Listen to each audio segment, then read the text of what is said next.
you to believe that, because we get so overwhelmed by the surface, by the tangible, and not understanding the integrity, the power, the indivisibility, and the strength that rests in the social self and in the tribal self.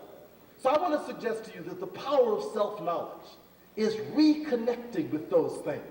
Not reconnecting with them as things that happened, but reconnecting them as things that are happening. Understanding that these were not just predecessors, these are participants. You see, the African concept of connection with the ancestors understands that they are still here, working through us, working with us. No, you can't see them. No, they aren't going to send you a letter. No, they aren't going to call you on your cell phone. No, they don't have a beeper. But they are clearly here. And that is the power that we've got to begin to tap and understand as a community. Now, the last part of the self. You see, we're talking about the self as a multi-dimensional reality. The self as a multi-dimensional reality. Think with me now. Try to feel that.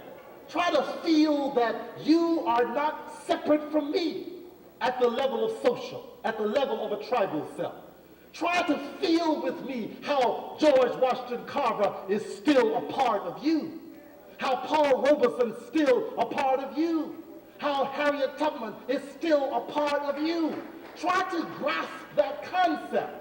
And once you do, you begin to find the incredible power that you have, because it makes us able to do whatever we need to do. The last dimension is the dimension that was most important. And it is the one that Africans constantly remind ourselves of within the confines of our culture. And that is the simple idea that God is in us. That God is in us. Akbar, what you talking about? How is that big? Well, it's a simple thing. We are emanations from a divine created source. We are, when I say emanations, that means in the same way that every piece of energy on this planet is an emanation from the energy of the sun. We are emanations from the power of the Creator. Now we know that Genesis in the Quran talks about it, is about Adam being made in the image of God. That's cool. That's a nice metaphor. But what it is really saying is that God continues to exist in each and every one of us. We are carriers of the energy of God. We are spirit in our essence. We are fundamentally spiritual entities encapsulated in flesh. This is our space suit. The space suit that we have to wear for 30, 40, 50, 60, 70, 80, 90 years, whatever period of time. It's just a spaceship, a space suit.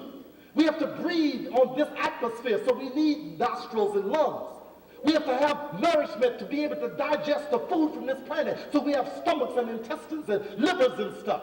We have to be mobile with gravity, so we have a body that is able to respond to gravity and move on the earth by being able to be transported by that. We have